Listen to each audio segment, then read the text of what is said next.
Hello, everybody, and welcome back to 101 with M and Ollie. M, how's your week been?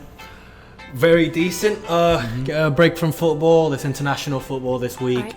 So I'm kind of excited to get back in the grind, really. Start with this video, right? Yeah, me too. So for this video, this is going to be our Premier League predictions post-transfer window, because we both kind of feel like it's hard to judge teams before ball's been kicked, and now that we know a few games have been played, a few signings have been made, we can now make a clear and firm prediction. So we're going to go through numbers 1 through 20 and also decide who had the best window and who had the worst. So without further ado, Em, do you want to kick us off? Yes, I will kick us off in 20th place. I know you're not going to agree with me with this. Okay. But I have put Luton Town to finish last in the Prem this season. Yeah, fair enough. I went Sheffield last. Like I've said to M off air, and I think once in our videos, I think they'll have the worst point tally in the history of the Premier League. They'll beat Derby County score of, 11? 11 so points. I think, there's not enough talent there. Cameron Archer, good signing, but not enough talent. Yeah, for me, it's Luton. I think they haven't made too many signings that I can see that are too attractive. I mean, Ryan Gills is decent. Also, Tahith Chong from Birmingham caught my eye as well. Other than that, Matt Anderson or Jacob Brown, I've pretty much never heard of those guys before. And don't forget about Ross Barkley as a free transfer. Not impressed me. So, last place. Okay. Last place. Okay, let's move on then to 19th place, and I have Luton Town now.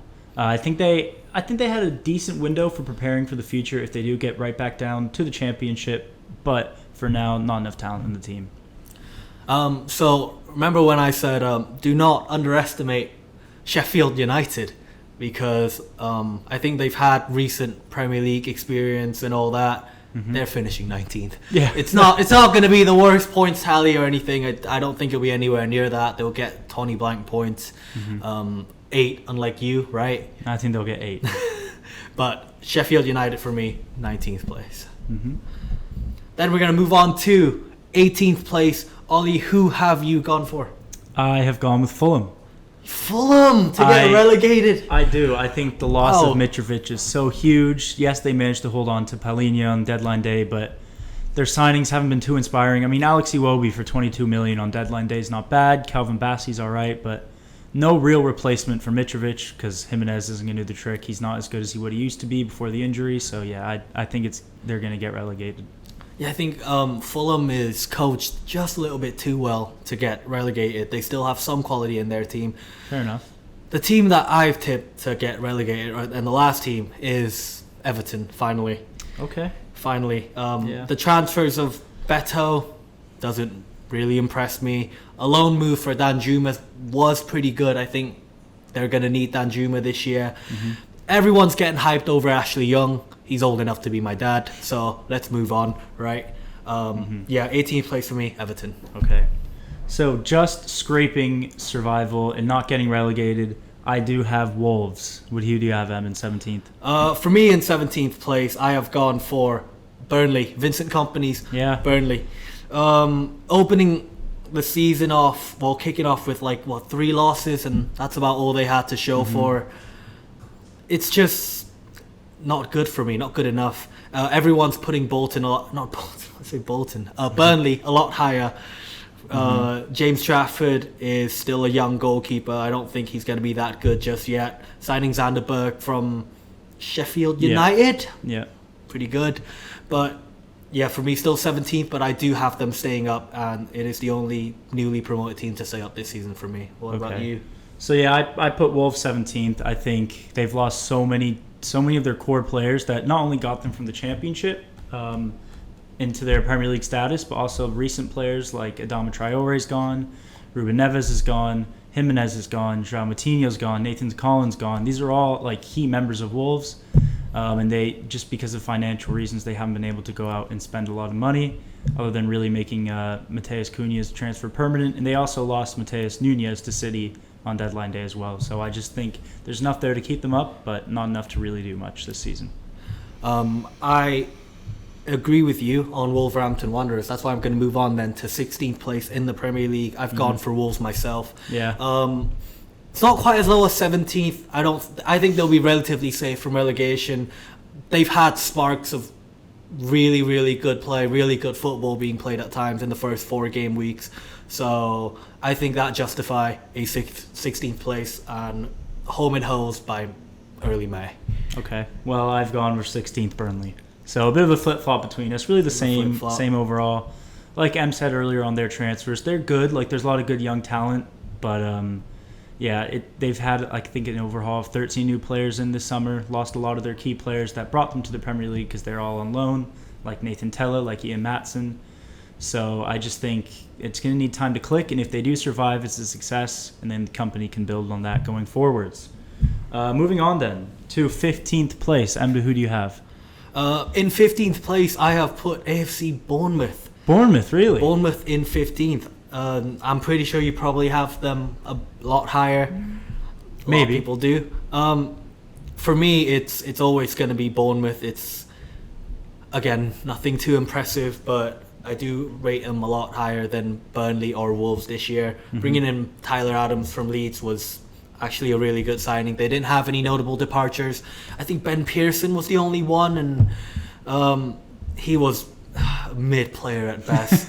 Hamed Traore, again, though, was a good signing for them too. Mm-hmm. So I put Bournemouth 15th. I'm pretty sure the Bournemouth fans would be pretty happy with that too. Yeah. 15th, I haven't mentioned this team yet, but you have. I've put Everton at 15th. A lot of people, like Em and everyone else, think they're going to go down because 3 years in a row flirting with relegation. It might happen again, but yes, they've had a poor start to the season, but I actually don't think the Beto signing is that bad. He scored in his debut, albeit it was the Carabao Cup, but he's made some good forward play, some good runs. He's getting into the right areas, and I think overall he'll come to shine. And yeah, Danjuma is a good signing. Jack Harrison on loan from Leeds is a good signing. So I think they'll finally this year not have to worry about relegation come the last few game weeks. Now moving on to 14th place. Let's go to you, Ollie. Who have you gone for? I've gone for Nottingham Forest. Oh, we're into the mid-table now, 14th, We are. and so have I gone for Nottingham Forest. Okay, first joint prediction. Prediction. Why have you picked Nottingham Forest here then? Because they still have a lot of their core players from last year. They didn't really lose anybody, bar, I guess, Dean Henderson, because that was just an expiration of the loan, but I think Turner's an upgrade, honestly. And then they brought in, like, Divock Origi on loan, but I think the main one is Ibrahima Sangare. On like, deadline day. PSV is a Champions League level club. And Nottingham Forest, who barely survived last season, are grabbing their most important player. Like that's how crazy the pull of the Premier League is. And I think Hudson-Odoi is just a no risk signing. Elanga's looked good so far. So other than Brendan Johnson going to Spurs, I think they'll be fine. I think you've forgotten about 2 more Champions League club where Nottingham Forest have pulled player from, and that is Anthony Elanga and Chris Wood from Newcastle. No, Chris Wood. Chris Wood's rubbish, mate. Still Champions League though, but like they have made really, really quality signings this year. So is Murillo from Corinthians, actually. I think bro's pretty decent. Yeah, you've seen him play? I think bro's pretty decent. Have you seen him play? No, but the price tag says otherwise, mate. The price tag says he's decent. Okay. So, and they're scouting. What was the price tag? 12 million quid. That's nothing in today's market. For Nottingham Forest. That's nothing. That's their 5th biggest signing, and that's Nottingham Forest. Okay. Like that's something for Forest, mate. Okay. 12 million quid. Come on. Okay. Oh, it's 12 million euros actually. In 13th position now, moving on safely to stay in the Premier League next season, I've gone with Crystal Palace. Em, who have you gone with? 15th place for me. 13th. Ah, shoot. 13th place for me goes to Fulham. Fulham. Finally, they've been mentioned. Indeed. That's why I said earlier they're a bit too well coached to go down. Okay. Kind of the same thing, Fair right? enough. Fair enough. Brought in Iwobi, and you already mentioned Calvin Bassey. Very underrated signing for me, Timothy Castagna. Yeah, At right back. That's pretty underrated for a really reasonable price as well. And they've also nicked one of Wolves' men, Raul Jimenez, this year too. So, alright, you don't rate him, I get it. But because post-injury. Like, he was a great player, but now with his injury, it's just... Oh, they did his head in or something like that, right? David Luiz basically murdered him.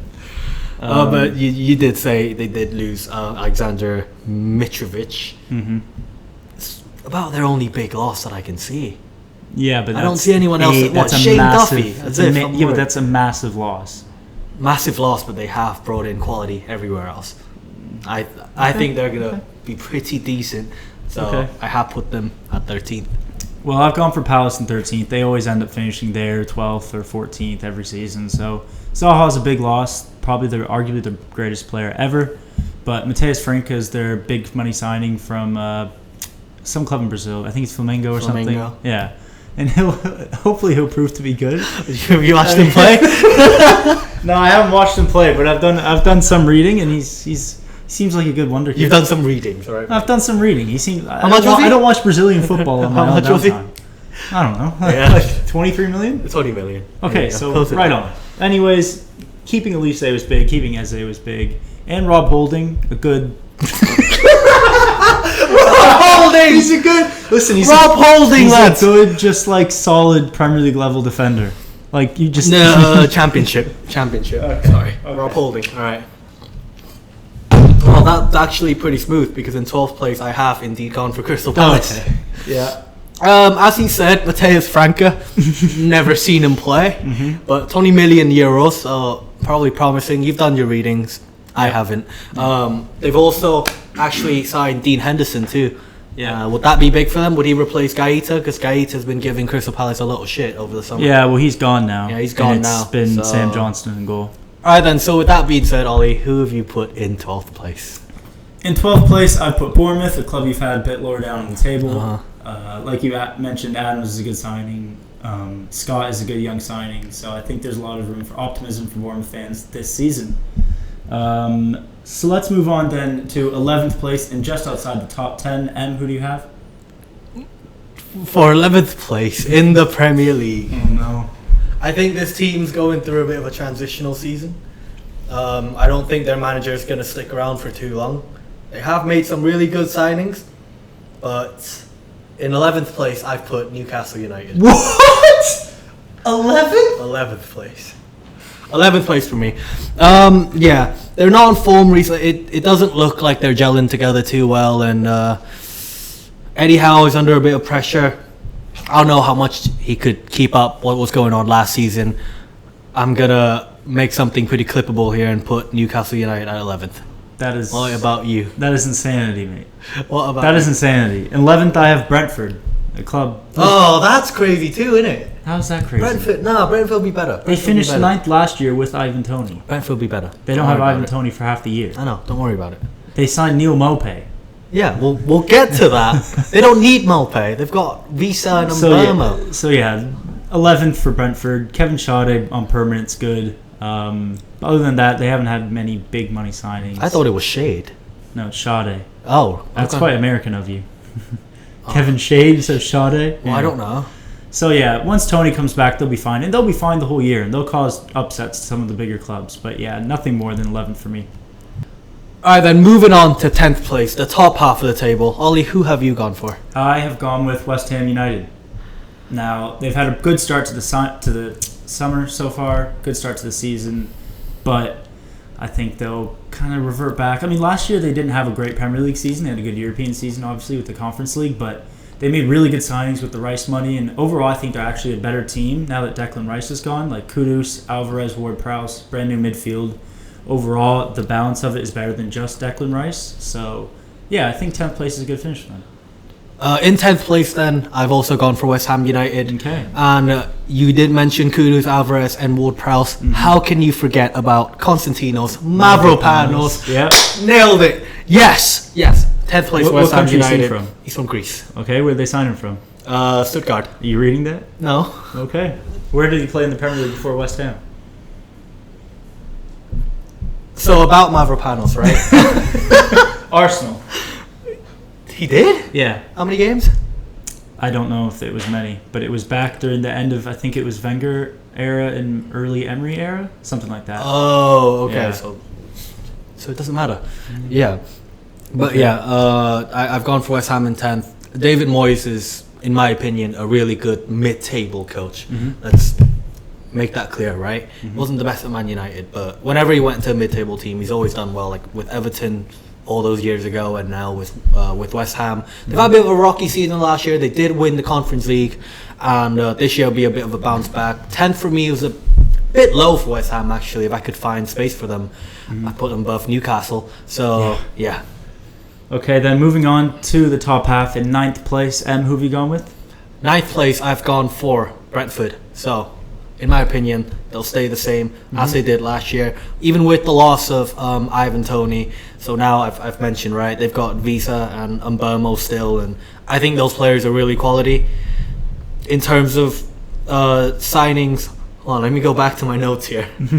They've got Kevin Schade. Schade, yeah. Finally. Nathan Collins too, and the goalkeeper from Freiburg, Flecken. Who's actually a good player. Yeah, players. Keeper. Good keeper. Decent keeper. Is he better than Raya, who they sold? No, because Raya is one of the top keepers in the league. Yeah. So it's hard to replace Raya's him. pretty good. So, yeah, Brentford for me, 9th place. Okay, I'd say this is one of my first kind of out there shouts. I've gone with Chelsea in 9th place. Bloody hell, man. They are so out of it right now. You talk about Newcastle not gelling. I don't know where that came from. I don't know why you said that. I don't think they are. Chelsea aren't gelling whatsoever. And Pochettino put the whole preseason plan into a 4-2-3-1 shape around Nkunku. Now they're playing like 5 at the back or 3 at the back with Chilwell as a left wing. And he's not a left wing. He's a conventional left back. And they've made obviously crazy signings. Caicedo, Lavia, Cole Palmer from City on deadline day, which I don't really understand for $42 million, but I don't really understand half of Chelsea's signings these days. So, listen, if Pochettino can get them higher than that, I'll be extremely impressed. But for now, it's 9th place. I thought Todd Bowley was cooking for a minute. No, but don't obviously trust. not. Don't trust. Like, I'm American myself, so I can say this. But you can't trust the Americans to run football clubs because they think it's all just money, money, money. They don't put their real research into it. I can name a few of those. Exactly. Yeah. You need to trust, when it comes to owning a football club, just stick to Europeans. Don't try and go to North America with Canada, the United States. They work well in the North American leagues. European leagues, like their sports, like football, stick to the Europeans. Yeah, it's just a completely different format of sports, really. Like, we don't really do playoffs. It's a completely different thing. If you're terrible, you get cut from that league. Yeah. You know? Actually, I was going to make a American football analogy there, but, you know, I don't know nothing about that, so I don't think I will. That's why I'm going to move on to 8th place then, Ollie. Who have you gone for? I've gone with Aston Villa. Now, I think they've had an outstanding window. Pau Torres, Clement Longley on loan, Moussa Diaby, what a player he is. Yuri Tielemans on a free. So many good players coming in through the door. But there's just so many high-level teams in the Premier League that I can't have them any higher. So for me, 8th place, it hurts me to say this because I've always had a soft spot for this team, but I have also gone for Aston Villa. Yeah. So I also think that losing one of their top youngster is quite big too. Who? Cameron Archer. Cameron Archer? Yeah. But he might be really good for them in the future. Again, as you said, signing Diaby, Torres, Zaniolo, Tielemans, and Long, like, they're all quality players. These guys have all played in the Champions League before.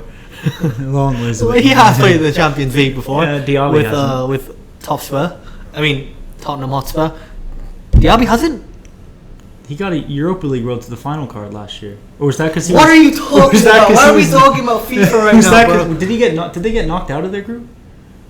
I thought so, Liverpool. Oh, maybe they did. All right, forget I said anything. Yeah, forget he said anything. And I think... Yeah. Okay, so that's our 8th place. 7th place, another club I'd say that's just unlucky not to be any higher. I've gone for Brighton. I think it's just so tough to compete at the very top of the Premier League. So many good players in the league now. Yes, they lost Caicedo and McAllister, but they just replace it with people nobody know of, and they become amazing. João Pedro's a good signing. Baleba's a good signing from Ligue 1. So 7th, I think, is another really respectable season for Brighton and more European football next year. So for me then, in 7th place, I've also gone for Brighton and Hove Albion. As you said, really unfortunate to be this low, but do not ever rule them out of Champions League football next year. Absolutely not. Because they've got a good chance of winning the Europa League. But yeah, outgoing wise, they've lost Caicedo and McAllister, two, I'd say, core players of that team. Oh, absolutely. But they've replaced it with Milner. Hey, don't underestimate his leadership ability for that group. James Milner, kind of tough, but that's all right. They still have Pascal Gross and again Solly March in that midfield too. Matoma. Still really, really good side. Yeah. 7th place though, just missing out on top 6.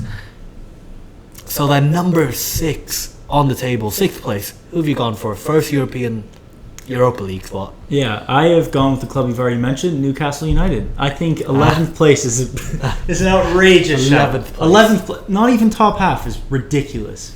Like they've had the toughest start to the season out of any team. Who have they played? They played Villa, Newcastle, Brighton. They played Newcastle, Liverpool, and Brighton. And Newcastle has played Villa, City, Liverpool, and Brighton. Right. That's such a tough start. There's no club that's had that much tough of a start to start the season. Yeah, but if I looked at them play, though, I don't think... Yeah, but they've brought in Tonali, they've brought in Harvey Barnes, Livramento, Lewis Hall. I think the biggest area they needed to sign was a centre back because if they lose Botman or Schär, really going to rely on Jamal Lascelles, Dan Burn, centre back. Dan Burn. Well, Dan Burn is naturally a centre back. They just shipped him out to left back for no reason. They literally put Dan Burn at left back last season because Eddie Howe felt like it. So I'm not having any of that shit coaching. Okay. 11th place for me. I can see 10 teams better than Newcastle this year. There's not. There's 6th place for me. And who do you have in 6th then? In 6th place, I've gone for Chelsea. Yeah, finally. So you were waiting for Chelsea to come a bit earlier, right? Yeah. Yeah, as you said earlier, I thought they were going to be 2nd or 3rd this year after, before the first 4 round of fixtures started. But after seeing them play, the only good game they had was against Luton, and that was a bit of a personal performance by Raheem Sterling, right? There's nothing about that team that shows me chemistry, that shows me creativity, and that, they could play good football. So Pochettino's got a lot of work to do if he wants better than 6th place. For now, that's about as high as I can put them. Okay. Moving on then to top 5. Who do you have in 5th place? In 5th place, I have stuck to my guns. I've stuck to this pick from the beginning of the season. I will not change it. They have not impressed me so far. I've gone for Arsenal. Wow. Last year's runner-up to not even make top 4. Nope, they're not. At all. Declan Rice was a good signing. Don't even get me started on Kai Havertz. He's so bad. He is horrendous. And this is not out of salt that they beat Man United, although... Alright, whatever. Yeah, a little bit. No, well, I've always had them 5th, though. You know that, right? Yeah, you have. Arsenal in 5th. I think Yuri Timber is a good signing for them too, although I haven't seen him yet. Well, he's injured. He's injured, right? I haven't seen him yet. David Raya, in my opinion, is kind of a stupid signing. If you're going to sign another top-class goalkeeper in the Premier League, like from a different Premier League team, you're going to create conflict there. If Ramsdale is starting, he's going to get this pressure that, hey, he might lose his spot to David Raya and might make some stupid mistake, and vice versa with David Raya. Mm-hmm. So, in my opinion... that's 5th place. Wow. That's all they've got. Arteta is running out of tricks. Okay, well, as much as I hate Arsenal, I think it's a bit outrageous to have them out in the top 4. Well, I know who you're putting 5th. Go for it. 5th, I've gone for Manchester United. Yeah. There's just so many troubles and problems at the club right now. I mean, I feel like they did kind of address the main areas you guys needed. Striker, check. Couple midfielders, check. Goalkeeper, check. But Mount's going to take a while to fit into the system. Amrabat hasn't been playing for a while, and Højlund's, isn't he 19, 18, 20? 20. Yeah. So it'll take a while, and this may sound bad, but I think 5th place is a good finish for United this season. Because I don't really see like a style of play yet. It's been over a year with Ten Hag, and I don't see a style of play. We'll get there. Postecoglou's had 2 months, and he has us playing arguably the best football in the league. I knew you were going to say that. Am I wrong? No, I'm not wrong. So I think 5th place is a good finish for you lot. Alright, then that is my cue to move on to 4th place then. I will just simply expand on what you said. 4th place, I've gone for Man United. That would be a good finish position for us. Yeah, 4th place. I think the coaching of Erik Ten Hag is way too good to have us outside the top 4. Yeah, Jadon Sancho spoke his shit on Instagram. I'm not going to say whose side I'm on. But last year, we do remember this guy came in and absolutely transformed this Man United side. This year, with quite a few new signings, I still wouldn't say it's a good transfer window simply because we haven't had new ownership yet and we haven't actually had an established striker come in. If you look at Højlund, he looked pretty good when he came on against Arsenal. Mason Mount, I don't understand the signing of Mason Mount. Like, at all. As a Man United fan, I don't get it. Because, we don't need that position. We have Bruno Fernandes there, 24/7. Bruno is a machine. He could play there 50, 70 games a season if he wanted to. So when's Mount going to get his time? He's now being puzzled in at this weird number 6 that he's going to have to play, which he will probably eventually lose out to Sofian Amrabat because he's actually a specialist in that position. So I think it's really unfair for Mason Mount, who is a pretty quality player. Yeah. He just had a bad season last year. I hope it works out for him at Man United. There's nothing I'd want more than that. Yeah. So, yeah, Champions League football for Man United for me this year. Well, I think Mount could be tried out as a right wing. You have serious right wing troubles right now. Antony's suspended, or not suspended, but he's taking leave of absence. Sancho is dealing with his own stuff right now. And who do you have left? Palestri? Yeah, I think Mount will be tried out as a right winger eventually, sooner or later, as we literally have no one there right now. Palestri has shown signs. He has. No, he has. It's my team, and I watch my team play. He's got sparks of promise, but Mount will prove way too experienced for Palestri to kick him anywhere. So if Mount gets that right wing spot or right mid spot, I think he'll gracefully take it, and he'll stay there for a while. Okay. For fourth place for me, the first Champions League spot, I have Liverpool. I think they had a good transfer window. They brought in pretty much a brand new midfield. They haven't lost any of their key players really. And Gravenberg, good signing. McAllister, good signing. Szoboszlai's looked fantastic so far. And Endo, he's just a stop block or whatever you call it. Something there to fit the season for this year. Then next summer they'll try and find somebody younger, more expansive. But overall, good window for them, and I think they're kind of pretty unpredictable right now. Sometimes they have all the possession, sometimes they have middle of it, sometimes they have none at all. So, yeah, I think they'll be hard to play, and they'll be back in the Champions League this year. All right.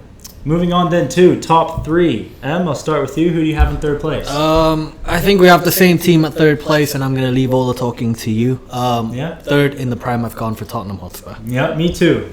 Spurs in third place this season. Everyone wrote us off. Everyone had us below middle table. We won't even finish top 8. And sure, maybe I believed that for a minute when we just signed Postecoglou, and I only heard of him because he won a treble at Celtic. What kind of treble? The Scottish treble. All right. Anyways, yeah, I didn't have great hopes, and the whole Kane thing was going on, and then he left the day before the season started. But I know this is all reactionary, but 4 games in, we're definitely in a title race. We are. Spurs are in a title race 4 games into the season. Commanding wins against United, Bournemouth, Burnley. It'll be interesting to see after the international break. We play Sheffield United, then we go to Arsenal, and then come back home to play Liverpool. So if we can get through those 2 fixtures with a minimum of 4 points, I think we're firmly in a title race. And we look at the main man right here. James Maddison is the signing of the summer. Nobody's better than him for his value. We effectively got him for 28 million because it was 40, but then we shipped Harry Winks to Leicester for 12. Thank God he's gone. So overall, so harsh. Overall, a great window for us. We're building for the future. Third place, title race, 100%. You're not worried about the loss of Davinson Sanchez? I'll say this. Terrible player after his first season. Mistake after mistake. But he always gave 100% every time he played. Always was, I'd say, really rudely treated by the fans at times. So as much as I was happy to see him go as the player, the person who he was, I always respect him in everything he gave for Spurs. All right, runners up of the Premier League. Go for it. Shoot. I've got Arsenal. That's ridiculous. I think they'll finish second place yet again. I'm not as impressed as maybe I was last year with them so far. In fact, I wouldn't be surprised if Spurs are better than them this year and finish higher in the table. But we've only seen 4 games of Spurs. We've seen over a season now with this new Arsenal. So yeah, second place. You've mentioned the signings. I think they'll comfortably finish there again. So second place for me then. Bit of a rebound for Jurgen Klopp. Liverpool in second place. Yeah. You know what? You mentioned the signings too. Then with especially with Endo, right? Gravenberch's quality, McAllister's quality, and Szoboszlai has shown amazing signs on the pitch this year already, and he's barely played. So, do you think any of these outgoings will affect them like that? Fabinho, Endo, the Ox, Mr. Candy Floss Leg, Naby Keita, Millie Milner. I think the losses, maybe Milner and Henderson, will be tough simply due to leadership in that midfield trio or however many they play. But quality-wise, Henderson's legs were finished. He couldn't do it anymore. Fabinho, I'm a little bit more worried about because he was so good his first few seasons and then had such a shocker of a season last year that I think it was quite harsh for them to give up on him after one poor year. So who knows? But they made good money off him, $40 million. So overall, I think they'll be better this year for sure. Well, with that leaves our champion. Yeah, I think it's pretty obvious. Back to back to back to back. 4 in a row. Manchester City. Yeah. In first place. I mean, only 100% team so far. Basically, they lost a player. They brought in somebody younger and potentially better. I mean, we could go on for days about how good they are, and it's probably going to be another runaway title for them, and they'll probably be competing for the treble again as well. Maybe even the quadruple this year. They're breaking crazy records, and I hate to say it. I would refuse to have that shirt behind me. So that's why it's behind him. I'm an honorary City fan simply because they beat. What are you talking about? You can't say that on camera, bro. Simply because they beat out Arsenal to the Premier League title last year. That's the only time I've ever supported them. That then wraps up our Premier League prediction. Okay, so now that we've said who's going to finish 1 through 20, we're just going to quickly state on who we thought had the best and worst transfer window. So I might as well start it off. Best, I think West Ham United. Like I said earlier, replacing Declan Rice was always going to be tough, but they spent that money perfectly with the new midfield. Mavropanos, a good signing as well. I think they had the best window out of all clubs this year.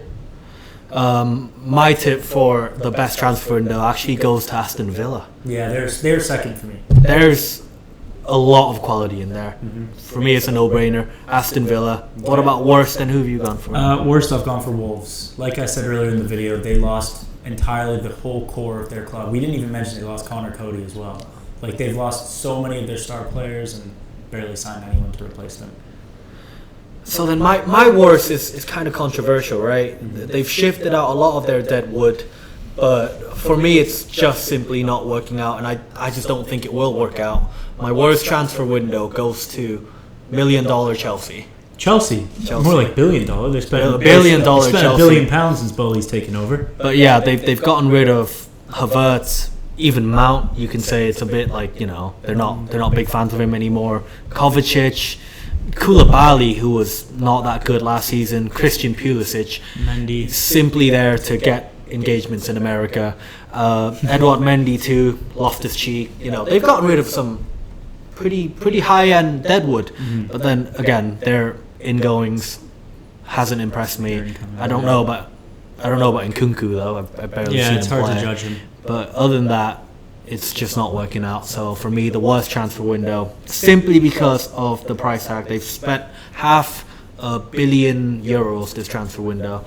I don't think they'll have much to show for it. So yeah. Who then have you gone as this season's top goal scorer?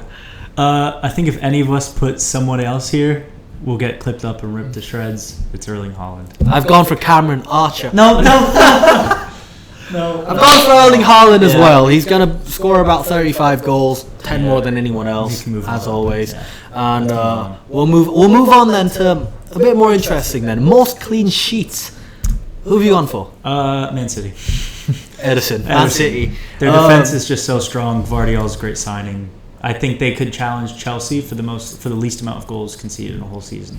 Oh, Mourinho's Chelsea. Mourinho's Chelsea. Nah, it's not going to be that close. It could.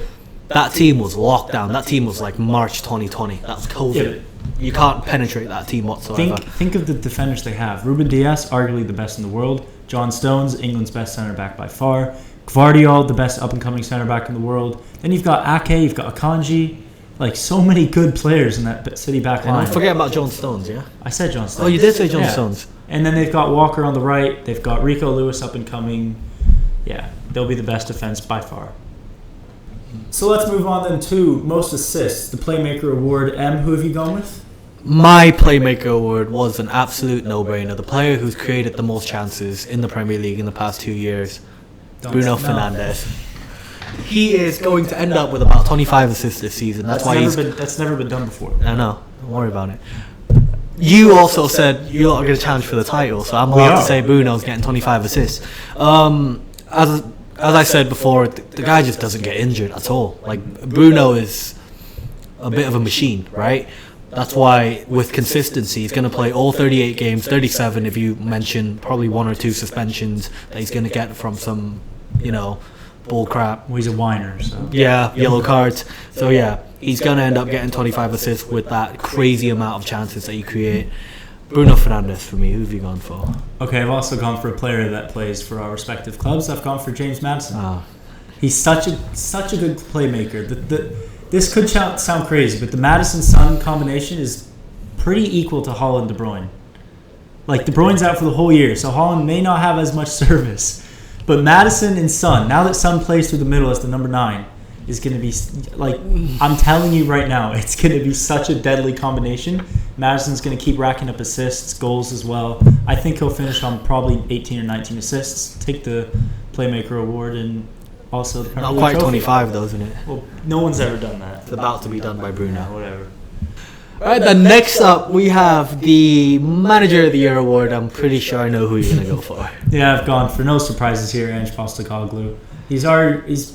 I can't say that. I was going to say he's already the best manager in the Premier League. No, go for it. Pep is the best manager in the Premier League, but right now, like, I'd say the second best is Postecoglou. He's the second best manager in the league as of right now. He's completely transformed the Spurs team. We're gonna challenge the title this year. He's the second best coach in the league. And he's gonna win Manager of the Year. For my Manager of the Year award, I have gone for David Moyes of West Ham. Where'd you have them finishing? 10th. And you think that's no manager's gonna. All right, mate, they're doing a lot better than everyone think they were going to. Yep. And again, compared to last season, it's a massive rebound for them. And just for that effort, I think PFA will hand out the Manager of the Year award to David Moyes. Okay. Let's move on then to the PFA Player of the Year. It shouldn't be any surprises. It's the main man right here, Erling Haaland. Okay.